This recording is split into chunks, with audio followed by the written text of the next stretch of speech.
Nah, udah direkam. Yuk kita mulai. Bismillahirrahmanirrahim. Alhamdulillah wassalatu wassalamu ala Rasulillah wa ala alihi wa sahbihi wa man walah amma ba'du. Adik-adik yang Kak Fikih cintai karena Allah Subhanahu wa taala, ketemu lagi. Hehehe. Pekan lalu kita kajiannya libur karena Kak Fikih mendampingi anaknya Kak Vicky, putri Kak Vicky yang mau tes masuk pesantren untuk jenjang SMA. Nah, alhamdulillah kemarin tanggal 14 sudah ada pengumumannya dan alhamdulillah sudah diterima. Jadi sekarang Kak Vicky lagi seneng, terus lagi bahagia. Wah, Masya Allah ya. Mudah-mudahan adik-adik juga yang nanti mau masuk pesantren diberikan kemudahan oleh Allah Subhanahu wa taala. Amin ya rabbal alamin. Baik adik-adik, nah untuk tema kita pekan ini kita masih akan melanjutkan hadis-hadis ya, atau kita akan mengenal hadis-hadis yang berisikan tentang keutamaan amal, lalu akhlak dan adab. Kita masuk hadis yang kelima. Hadis yang kelima ini adalah hadis yang sangat penting adik-adik, ya, yaitu hadis yang akan membahas keutamaan belajar dan mengajarkan Al-Qur'an. Nah, baik. Coba yang ikhwan silakan yang mau baca. Siapa yang mau baca nih hadisnya? Ada yang mau baca nggak? Yang putra. Zaki. Ya, Zaki, silakan dibaca hadisnya Zaki.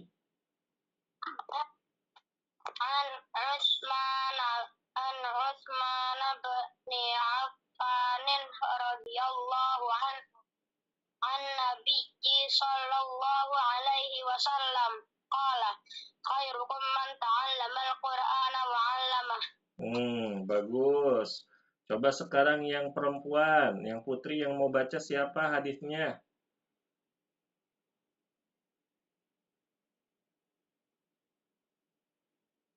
Ayo, yang putri. Kak Vicky tungguin. Siapa yang mau baca? Disebut namanya. Nggak ada yang mau baca. Ada nggak yang udah bisa baca Al-Quran? Nggak ada belum ya? Belum ada ya? Baik. Nah, kalau gitu, yang akhwat, yang putri, coba siapa yang mau baca artinya nih? Yang putri. Siapa? Malika. Malika, ayo silakan Malika dibaca artinya. Diriwayatkan dari Utsman bin Affan, Nabi Shallallahu Alaihi Wasallam bersabda, sebaik-baik kalian adalah yang belajar Al-Quran dan mengajarkannya. Hadis riwayat Bukhari. Masya Allah, barakallahu fiki. Bagus ya Malika ya. Tadi hadisnya bunyinya apa adik-adik? Yang bunyinya khairukum man ta'allamal Qur'ana wa 'allamahu.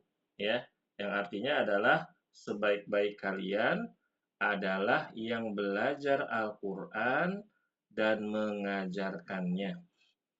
Nah, kita akan mengambil pelajaran dari hadis yang pendek ini. Oh iya, Kak Vicky belum ngasih pengumuman di grup adik-adik kalau kajiannya udah dimulai. Sebentar ya.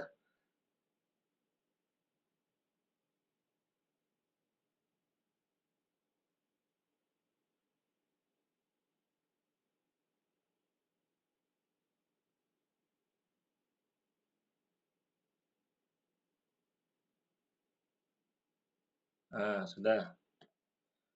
Yang pertama, adik-adik rahimakumullah, Al-Quran adalah perkataan Allah yang diturunkan kepada Nabi Muhammad Sallallahu Alaihi Wasallam melalui malaikat Jibril dan dianggap beribadah jika membacanya.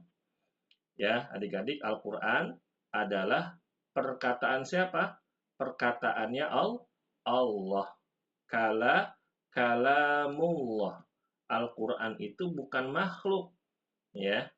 Dan Al-Quran itu adalah mukjizat yang paling terbesar yang pernah Allah Subhanahu wa Ta'ala karuniakan atau Allah berikan kepada para nabi dan rasul.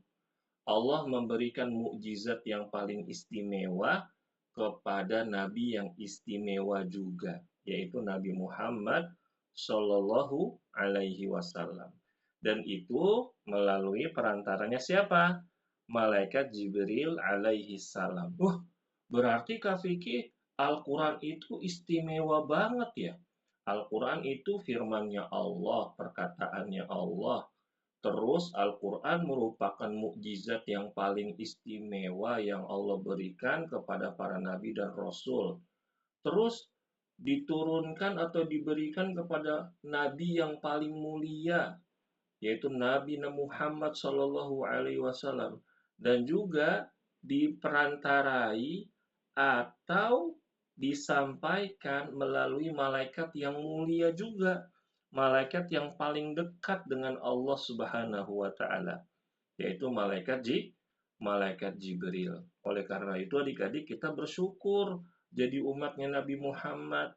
Ya, kita mendapatkan atau kita ini umat yang mendapatkan mukjizat. Maksudnya umat yang nabinya diberikan mukjizat yang paling besar oleh Allah Subhanahu wa Ta'ala, yaitu Al-Quran. Dan kalau kita baca Quran, adik-adik, itu namanya kita sedang beribadah. Beribadah kepada siapa? Beribadah kepada Allah Subhanahu wa Ta'ala.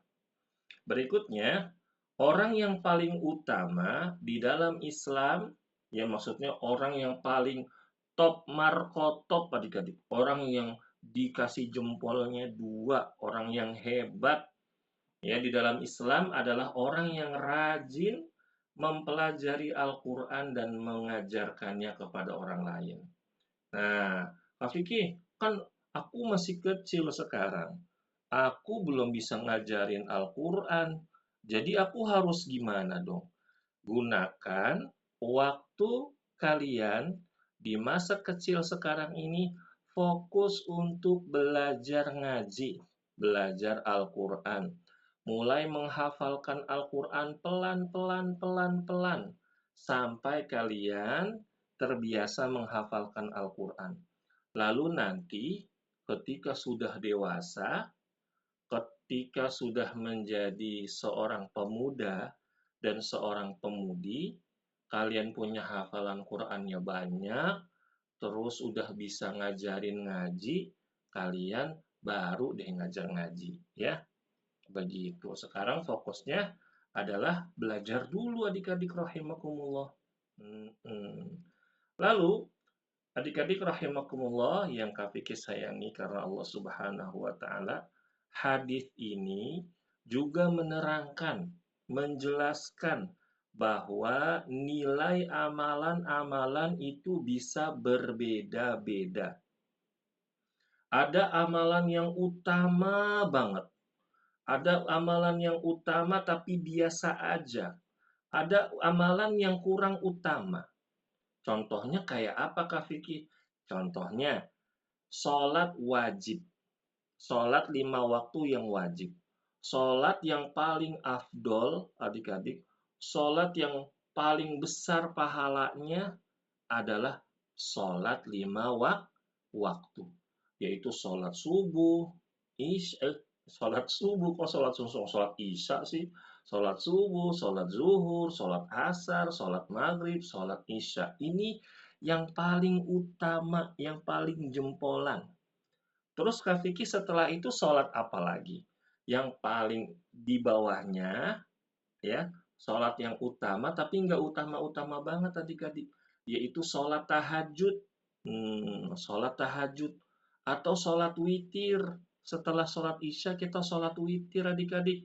Mau 1 rakaat, mau 3 rakaat, mau 5 rakaat, 7 rakaat, 9 rokaat boleh. Ya, yang penting rokaatnya ganjil. Terus habis itu apa lagi Kak Vicky? Nah, ada amalan yang utama juga adik-adik, yaitu sholat sunnah rawatib. Ada yang hafal nggak? Sebelum sholat subuh, berapa rokaat kalau sholat sunnahnya? Belvina, coba sebutin. Belvina, sholat sunnah rawatib. Saat subuh itu qobliyah 2 rakaat. Terus zuhur, Zuhur qobliyah 2 rakaat 2 rakaat. Zuhur terus ada ba'diyah 2 rakaat. Terus Asar enggak. asar nggak ada. Terus Maghrib ba'diyah 2 rakaat. Masya Allah. Terus Ba'diyah Isya sunnah ba'diyah 2 rakaat. Iya, alhamdulillah. Bagus Belvina. Jadi adik-adik rahimakumullah, ada sholat sunnah sebelum sholat subuh 2 rakaat. Sholat zuhur 4 rakaat, tapi dikerjainnya 2 rakaat 2 rakaat. Setelah sholat zuhur ada sholat sunnah lagi 2 rakaat. Lalu setelah sholat maghrib 2 rakaat dan setelah sholat isya 2 rakaat. Nah, itu namanya sholat sunnah rawatib. Dan itu tingkatan-tingkatan amal adik-adik. Ya.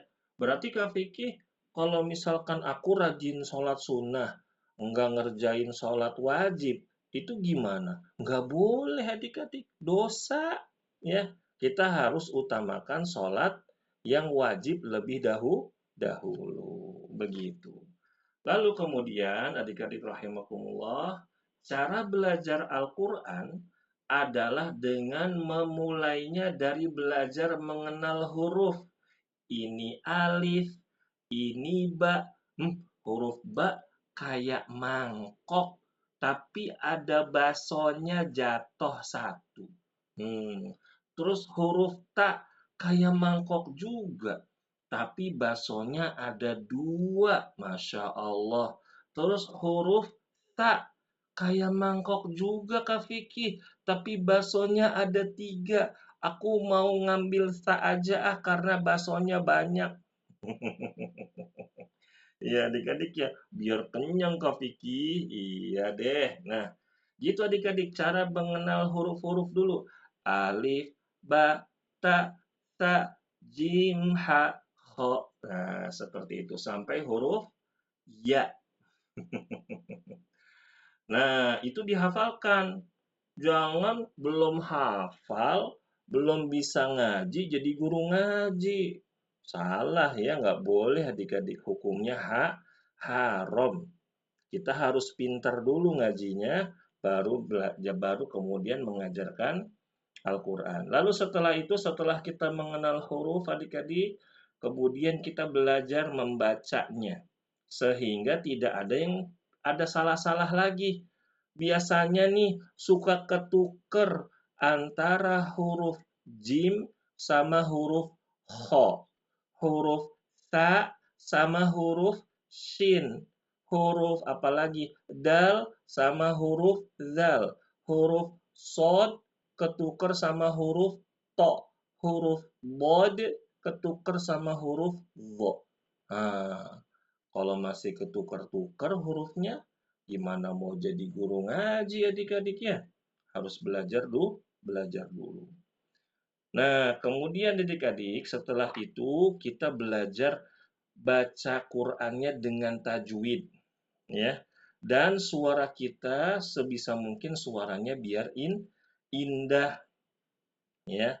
Biar kalau misalkan kita ngaji nih, Umi, terus Abi, terus Ade, terus Kakak, ya itu seneng denger kita ngaji. Jangan suaranya malah dijelek-jelekin, ya. Suaranya malah disember-semberin. A'udzu billahi minasy syaithanir rajim. Kayak orang males ngajinya. Kayak begitu nggak bagus ya.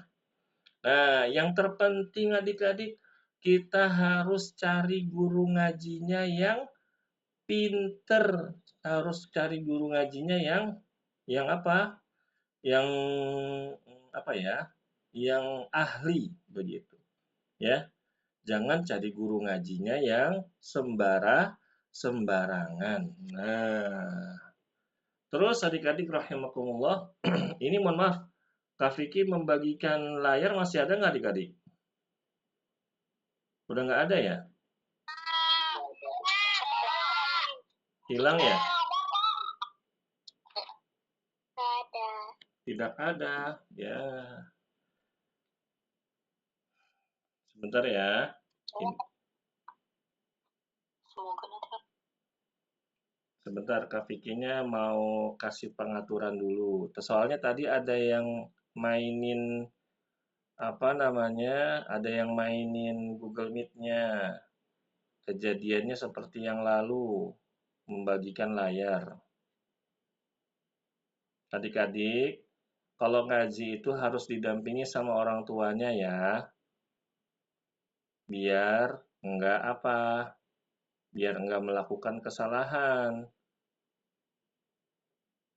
Nah, sekarang jadi terganggu deh nih kita ngajinya.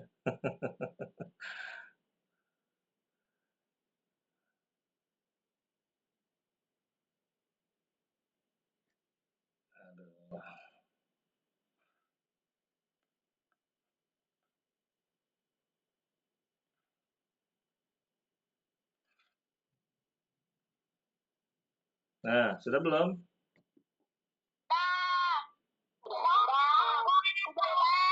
Baik. Nah, kita lanjutkan. Tadi ada iklan ya. Untuk bapak-bapak dan ibu-ibu, tolong dijaga anak-anaknya biar tidak membagikan layar ya. Soalnya kalau nanti membagikan layar, nanti isi chatnya bapak ibu di handphone atau bahkan nauzubillah nanti ada rekening atau apa bisa bisa terbaca ya. Atau ada pesan-pesan yang sifatnya sensitif bisa dibaca oleh khalayak umum. Baik, kita lanjutkan adik-adik. Nah, setelah itu dianjurkan kita tuh punya hafalan yang banyak, ya. Yang paling utama kita hafal semuanya 30 juz, ya. Tapi Kak Vicky kalau mau jadi guru ngaji emang minimal hafalannya berapa? Minimal hafalannya 3 sampai 5 juz adik-adik, ya. Minimal hafalannya 3 sampai 5 juz. Kalau kurang dari itu ya harus berusaha untuk menghafal Al-Quran. Jangan nanti jadi guru ngaji malah banyakkan hafalan muridnya. Masa muridnya hafal 2 juz, gurunya cuma hafal setengah juz, ya, begitu adik-adik.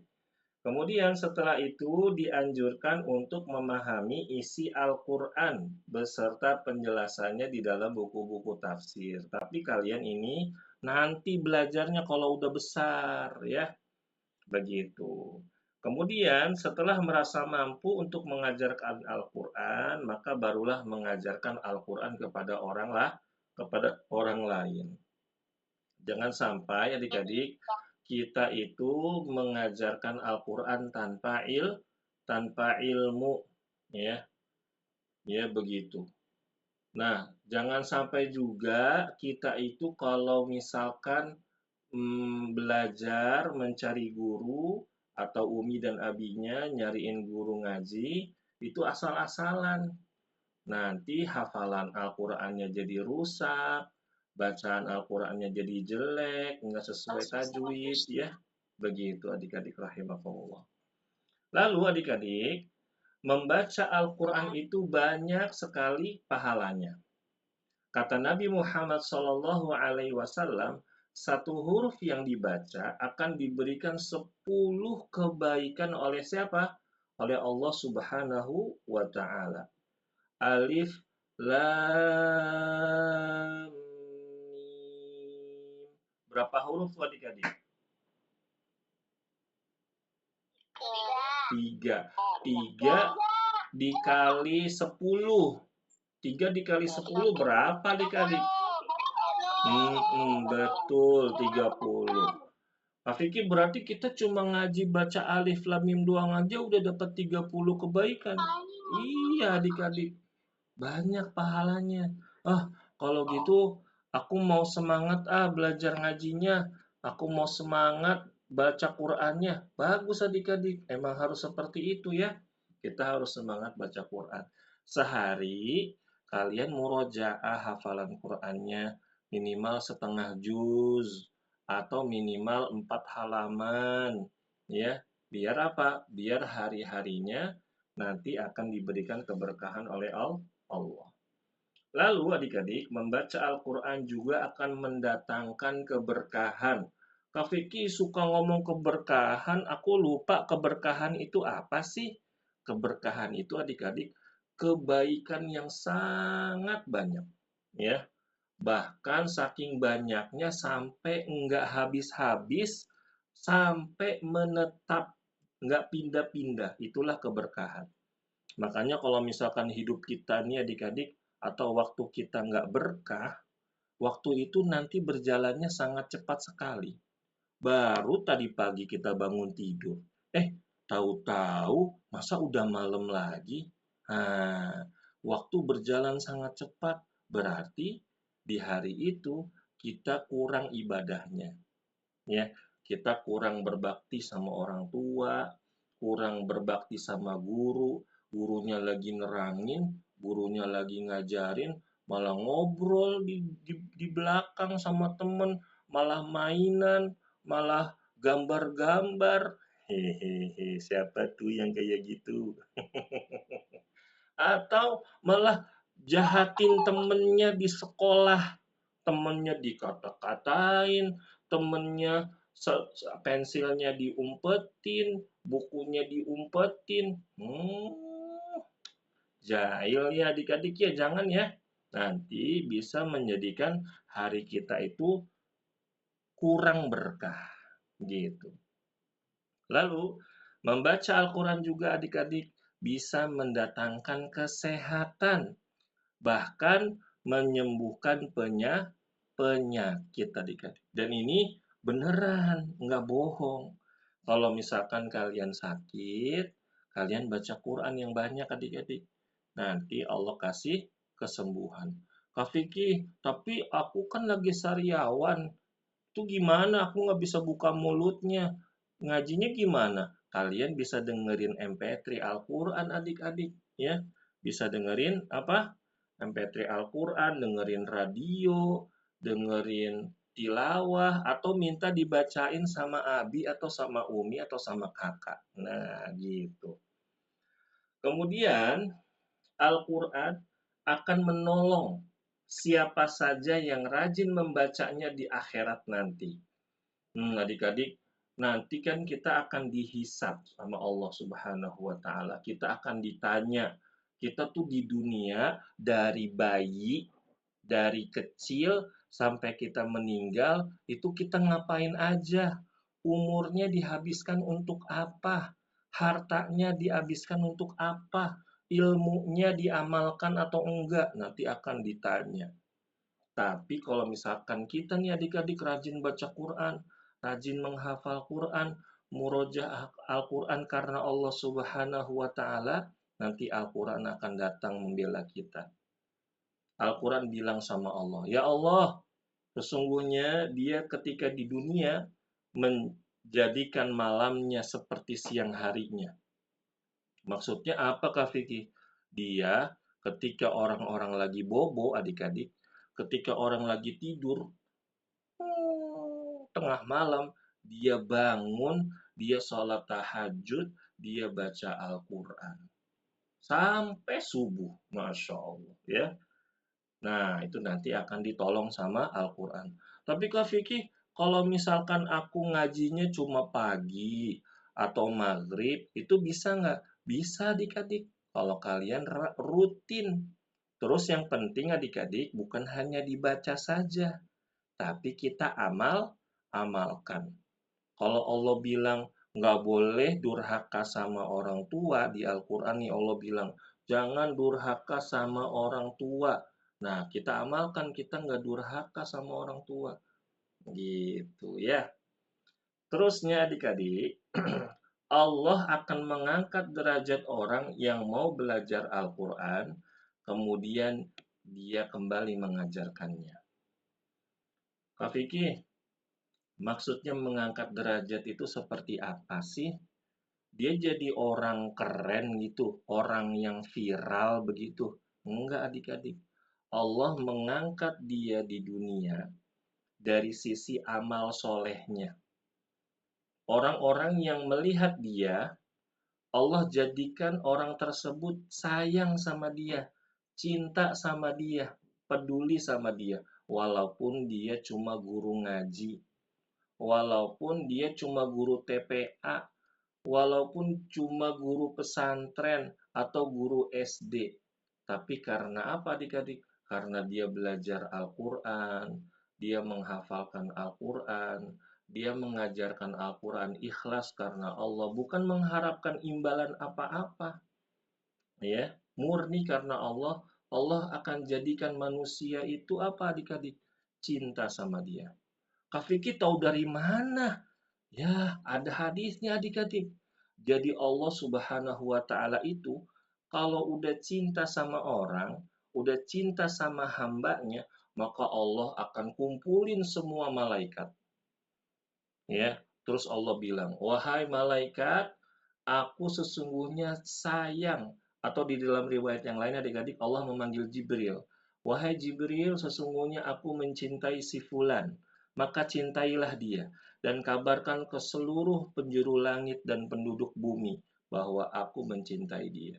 Maka nama malaikat Jibril pun mengabarkan ke seluruh penduduk langit dan seluruh penduduk bumi agar mencintai orang tersebut. Itu masih di dunia adik-adik. Terus kalau di akhirat gimana Kak Vicky?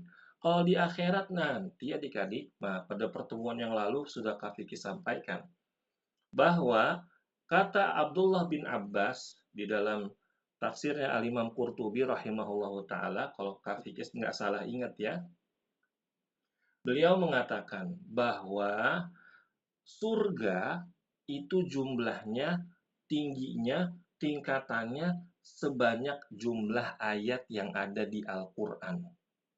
Kalau semakin hafalan Quran kita banyak adik-adik, maka nanti sama Allah kita akan disuruh ngaji, disuruh baca Quran dari hafalan kita sampai jumlah ayat yang kita hafal.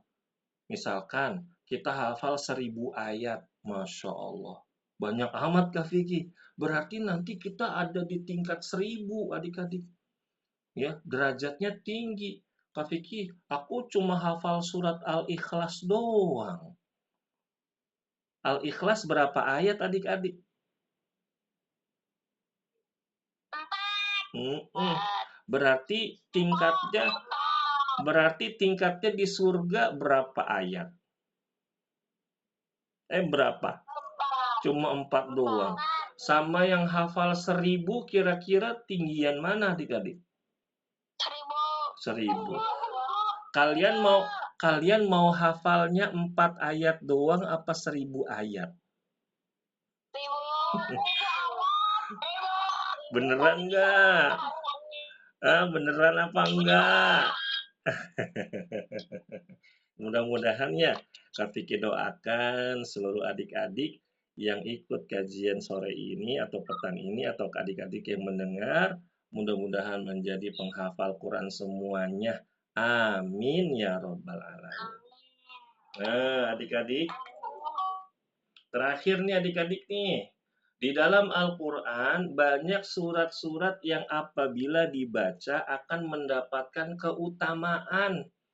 Nah, ada yang tahu nggak? Coba sebutkan satu surat dan keutamaan membaca surat tersebut. Siapa yang bisa? Akila. Coba Akila. Surat apa? Surat Al-Mulk. Apa tuh keutamaannya Akila? Keutamaannya untuk memperingan siksa kubur. Masya Allah. Kalau kita mau bobo nih adik-adik nih mau tidur, jangan main HP aja. Ya, biasanya kalau yang perempuan kalau mau tidur ngecekin Shopee.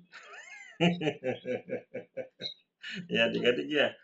Ada nggak uminya yang begitu? Mudah-mudahan nggak ada ya. Atau buka YouTube. Buka YouTube. Masya Allah. Daripada begitu mendingan kita baca Quran ya. Ini juga nasihat buat Kak Vicky juga ya. Setiap malam baca surat Al-Mulk ya adik-adik ya. Buat apa? Untuk kita itu terhindar dari azab kubur. Bagus Akila. Medina, apa Medina? Zafira. Zafira mau ngangkat tangan. Tahu nggak? Nggak tahu.